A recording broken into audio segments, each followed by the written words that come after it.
الله الرحمن الرحيم الحمد لله رب العالمين والعاقبة للمتقين والصلاة والسلام على سيد الأنبياء والمرسلين سيدنا وحبيبنا وحبيب رب العالمين محمد وعلى آله وأصحابه ومن هدى بهديه إلى يوم الدين. قال الله تبارك وتعالى في كتابه المجيد والفرقان الحميد: أعوذ بالله من الشيطان الرجيم بسم الله الرحمن الرحيم ادخلوا في السلم كافة. حاضرین کرام، سب سے پہلے تو میں آپ سب سے بہت زیادہ معذرت چاہتا ہوں کہ آپ پورے جوش اور ولولے کے ساتھ یہاں پر ہمارے اس اجلاس میں شریک ہوئے، مگر اللہ رب العزت کے ہاتھ میں، اللہ رب العزت نے مقدر نے وہاں پر آنا نہیں لکھا تھا، لہذا اس بنا پر میں بہت کوشش کے باوجود نہیں آ سکا. مجبوری ہے کہ والد صاحب کی طبیعت ناساز ہوئی اور میں ممبئی لے کر ان کو آیا ہوں. دعا فرمائے اللہ ان کو شفا کاملہ عاجلہ مستقرہ دائمہ کلیہ نصیب فرمائے، آمین. اور اللہ رب العزت ہم سب کو بھی اپنے رضامندی کے خاطر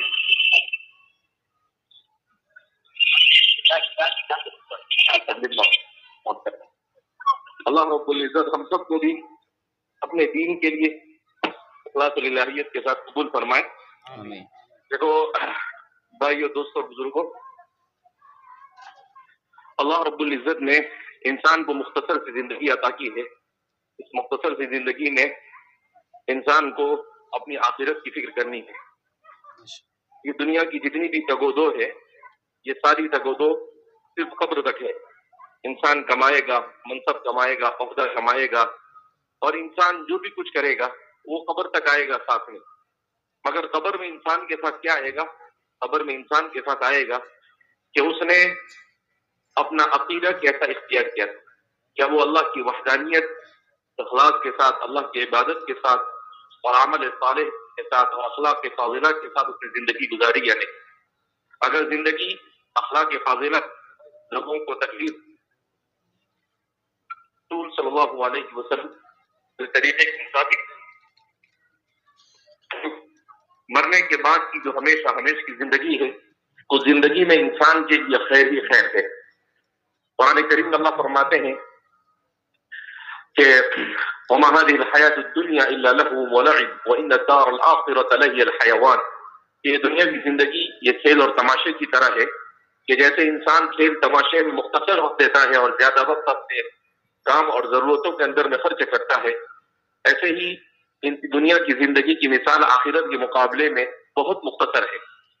تو اور پھر اس کے بعد قرآن کریم کہتا ہے الحیوان، کہ آخرت کی زندگی ہمیشہ ہمیشہ کی زندگی ہے. یا ربی کا لفظ ہے الحیوان کا مطلب ہمیشہ.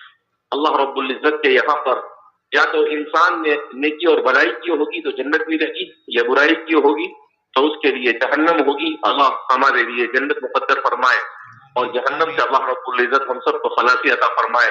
آمین. پھر بھائیو، دوستو اور بزرگوں، یہ مدارس اسلامیہ اسی لیے اللہ رب العزت نے ہمارے اس ملک میں قائم کروائے. ان مدارس کی برکت سے الحمدللہ آج ہم اپنے پورے تشخص کے ساتھ اور پوری اپنی اسلامی شکل و صورت کے ساتھ اس ملک کے اندر میں موجود ہے.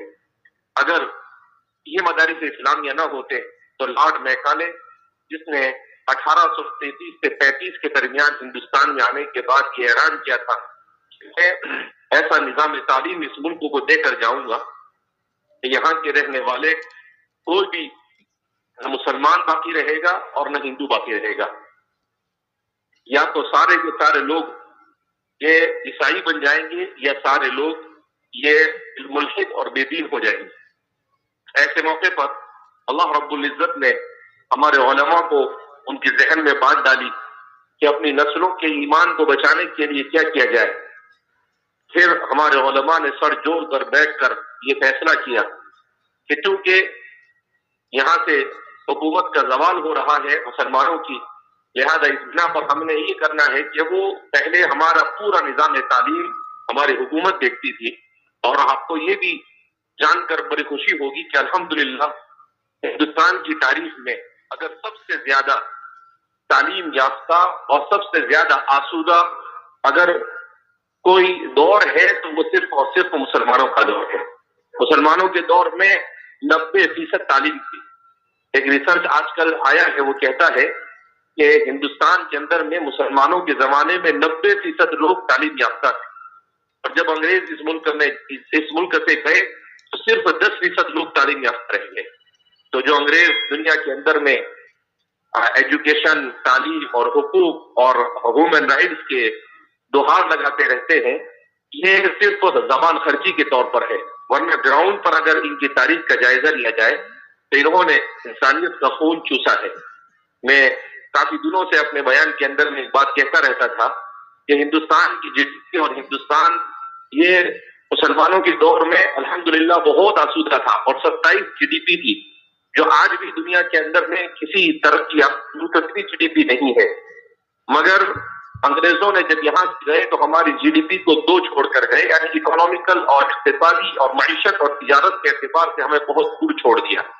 اتفاق سے کل ہی ہمارے ایک دوست نے مجھے گجراتی پیپر کی کٹ بھیجی کہ مولانا آپ کافی دنوں سے یہ بات کہتے رہتے ہیں، اور اتفاق سے آج گجراتی اخبار کے اندر میں یہ نیوز چھپی ہے کہ ہندوستان کی کتنی دولت لوٹی ہے۔ تو اس میں جو میں نے دیکھا تو تقریباً 56 کروڑ ڈالر کی ملکیت ہندوستان سے لوٹ کر انگریز لے کر چلے گئے۔ میں نے اس کا پورا حساب لگا رہا تھا، بہت بڑی۔ تو الحمدللہ، لیکن مسلمانوں نے اس ملک میں آئے، مسلمانوں یہاں سے کچھ لوٹ کر نہیں گئے، بلکہ مسلمانوں نے اس ملک کو تعلیمی اعتبار سے، اقتصادی اعتبار سے، تعمیرات کے اعتبار سے، ہر اعتبار سے مسلمانوں نے اسے عروج پر پہنچایا۔ وہ یہی اسی مٹی میں پیوند ہو گئے، اور انہوں نے کبھی بھی ناانصافی سے کام نہیں لیا، اور اس ملک کے باشندوں کو آزادی کے ساتھ ہر ایک کو رہنے کی پوری انہوں نے آزادی دی رکھی تھی۔ بہرحال ہمیں اپنی تاریخ کو جاننا چاہیے، اپنی تاریخ سے مایوس نہیں ہونا چاہیے، اور اپنے بچوں کو بھی بتانا چاہیے کہ الحمدللہ اللہ رب العزت نے جس دین کے ساتھ ہمیں وابستہ کیا ہے، وہ دین سراپا تعلیم اور علم، وہ دین سراپا اخلاق ہے، وہ دین جس کے اندر میں انسانی حقوق کی سب سے زیادہ رعایت اسی دین کے اندر میں کی گئی ہے۔ لہذا ہمیں احساس کمتری میں مبتلا ہونے کی ضرورت نہیں ہے، اور ہمیں اپنے مدارس کو، اپنے مکاتب کو، دعوت و تبلیغ کو، ہماری خانقاہوں کو، اور ہمارے جتنے بھی دینی کام ہیں ان تمام کاموں کو مضبوط کرنے کی ضرورت ہے۔ اس لیے کہ جب تک کہ ہم اپنے ان کاموں کو مضبوط نہیں کریں گے اور اپنے صفوں کے اندر میں اتحاد پیدا نہیں کریں گے، وہاں تک کہ ہمارے مسائل حل نہیں ہو سکتے ہیں۔ تو ہمیں سوچ سمجھ کر اس ملک کے اندر میں بغیر کسی خوف اور ڈر کے اور نا امید ہوئے بغیر اللہ رب العزت سے اپنے رشتے کو مضبوط کر کر تعلیم کے میدان میں آگے بڑھ کر اس ملک کے اندر میں ہمیں رہنا ہے۔ ہمیں اس ملک میں ہم یہیں سے پیدا ہوئے، منہا قرآن میں اللہ فرماتے ہیں خلقناکم وفیہا نعیدکم ومنہا نخرجکم تارۃ اخری، اسی ملک کی مٹی سے ہم پیدا ہوئے ہیں، اور اسی ملک کی مٹی میں ہم پیوند خاک ہو جائیں گے۔ لہذا ہمیں بڑی جرأت کے ساتھ، بڑی ہمت کے ساتھ اور بڑی حکمت کے ساتھ اس ملک کے اندر میں رہنے کی ضرورت ہے۔ ہمارے والد صاحب ہمیشہ کہتے ہیں مسلمان یہ ڈاکٹر بنے، انجینئر بنے، کلیکٹر بنے، مگر سب سے پہلے وہ سچا اور پکا مسلمان بنے، اور سچا اور پکا مسلمان بننے کے لیے ہمیں اپنے مکاتب میں اور ہمارے علماء کے ساتھ اپنے رشتوں کو مضبوط کرنا ہوگا۔ جتنی بھی کوششیں کی جا رہی ہے علماء امت کو توڑنے کی، ان تمام کوششوں کو ناکام بنانا ہوگا، اور ہمیں بہت ہی زیادہ عقل مندی اور ہوشیاری کے ساتھ اپنے آپ کو اس ملک کے اندر میں بسانے کی کوشش کرنی ہوگی۔ بہرحال آپ حضرات کافی دیر سے بیٹھے ہوئے ہیں، اور میں ایک بار پھر معذرت چاہتا ہوں، اور ہمارے جن لوگوں نے بھی اس پروگرام کو کامیاب بنانے کے لیے محنت کی، ہم ان کے لیے دعا کرتے ہیں کہ اللہ انہیں دارین میں بہترین بدلہ عطا فرمائے۔ آپ حضرات بھی یہاں پر تشریف لائے، اللہ آپ کو بھی دارین میں بہترین بدلہ عطا فرمائے۔ اللہ آپ کی نسلوں میں علماء اور داعی پیدا فرمائے، دین کو زندہ رکھے۔ اللہ ہم سب کو ایمان کے ساتھ اور اسلام کے ساتھ زندگی گزارنے کی توفیق مرحمت فرمائے، اور ایمان کے ساتھ وابستگی نصیب فرمائے۔ اس ہمارے آخری دور میں میں ہر جگہ پر ایک بات کہتا ہوں کہ اپنے عقائد کو پورے طور پر جاننے کی ضرورت ہے، اور قرآن کریم کو سمجھنے کی اور قرآن کریم سے وابستہ ہونے کی ضرورت ہے۔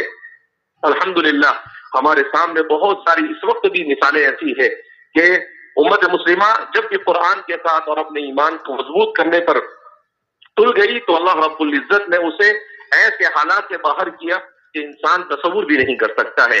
اہل غزہ کی مثال ہمارے سامنے ہے کہ ماشاءاللہ انہوں نے اپنے ایمان سے مقابلہ کیا، دشمن کتنا ہی مضبوط تھا مگر 471 دن کے بعد بھی اسے مجبور ہو کر سیز فائر کرنا پڑا اور جنگ بندی کرنی پڑی اور اسے گھٹنے ٹیکنے پڑے۔ یہ صرف اور صرف ایمان اور قرآن کی برکت سے ممکن ہو سکا ہے۔ میرے بھائیو، دوست اور بزرگوں، سب کچھ اللہ کے قبضے قدرت میں ہے۔ اپنے ایمان کو مضبوط کیجیے، اپنی اولادوں کو پڑھائیے اور اپنی اولاد کی تربیت پر پوری توجہ دیجیے۔ اللہ رب العزت ہمیں دنیا اور آخرت میں سرخروئی عطا فرمائے اور اللہ رب العزت ہر قسم کی ضلالت اور گمراہی سے ہماری حفاظت فرمائے، عمل کی توفیق مرحمت فرمائے۔ میں آخر میں ایک بار پھر معذرت چاہتا ہوں اور انشاءاللہ وعدہ کرتا ہوں کہ اس مرتبہ میں اپنی کسی مجبوری کی وجہ سے نہیں آ سکا اور آپ حضرات سے خاص دعا کی درخواست کرتا ہوں کہ والد صاحب کو یہاں پر ایڈمٹ کیا گیا ہے اور ان کے لیے کچھ آپریشن کی نوبت آئی ہے، تو آپ خاص دعا فرمائیں کہ اللہ رب العزت انہیں شفا کاملہ عاجلہ مستمرہ دائمہ کلیہ نصیب فرمائے، اور جتنے بھی لوگ ہمارے بیمار ہیں اللہ ان سب کی بیماری کو شفا کاملہ عاجلہ مستمرہ دائمہ کلیہ نصیب فرمائے۔ اللہ ہم سب کو عافیت، عزت اور خیر و برکت کی زندگی نصیب فرمائے۔ اللہ رب العزت ہمیں اپنی رضامندی والے اعمال کی توفیق مرحمت فرمائے، اپنی ناراضگی سے ہماری حفاظت فرمائے۔ وآخر دعوانا الحمدللہ رب العالمین۔ جزاکم اللہ خیرہ۔ بڑے حضرت دامت برکاتہم کی طبیعت کی علالت کی وجہ سے حضرت اس اجلاس میں شریک نہیں ہو سکے، لیکن دوسرا نام بھی لکھ دو، لیکن انشاءاللہ شام کو جو اجلاس ہے آج ہی کے دن، آج شام کو مجلے گاؤں اس مدرسے میں جو اجلاس ہے، حضرت بمبئی سے نکل چکے، بڑے حضرت کو ایڈمٹ کر کے حضرت نکل چکے، اور انشاءاللہ دوران سفر میں یہ بھی حضرت ہم تمام سے خطاب فرما رہے تھے۔ اللہ حضرت کے بھی سفر کو قبول فرمائے کہ اپنے والد کو بتائیے دین کی خاطر کتنی بڑی قربانی ہے کہ والد محترم کو ایڈمٹ کرا کے اور پھر سفر کے لیے نکل جا رہے ہیں۔ تو بہرحال مجلے گاؤں کے پروگرام میں حضرت پہنچیں گے انشاءاللہ، اور ساتھی اس بات کا خیال رکھیں، کوئی ساتھی یہ نہ سوچے کہ حضرت مجلے گاؤں کے بھی پروگرام میں نہیں آئیں گے، نہیں، حضرت یہ سفر میں ہی ہمارے سے ہم تمام سے بات کر رہے تھے۔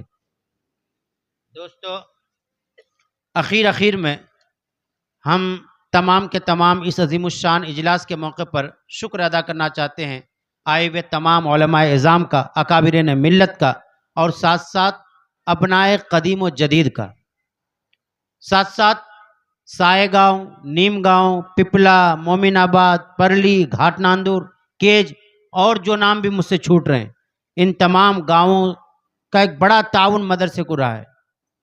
یہاں سے آئے ہوئے تمام معزز شخصیات کا، شہر مومن آباد کے تمام تر معزز شخصیات جو ہمارے دائیں بائیں ماشاءاللہ موجود ہیں، الحمدللہ شہر مومن آباد کے تمام معزز شخصیات کا اور اطراف سے آئے ہوئے تمام ساتھیوں کا شکر ادا کرتے ہیں۔ وقت کی قلت کی وجہ سے، ورنہ حضرت ناظم صاحب، مولانا افسر صاحب تشکر نامہ بھی پیش کرنے والے تھے، لیکن وقت کی قلت کی وجہ سے یہ رہ جا رہا ہے۔ بہرحال میرے الفاظ سے میں نے جیسا بھی ہوا ٹوٹا پھوٹا آپ کا شکریہ ادا کیا، آپ اس شکریہ نامے کو ضرور قبول فرمائیں۔ اب اس کے بعد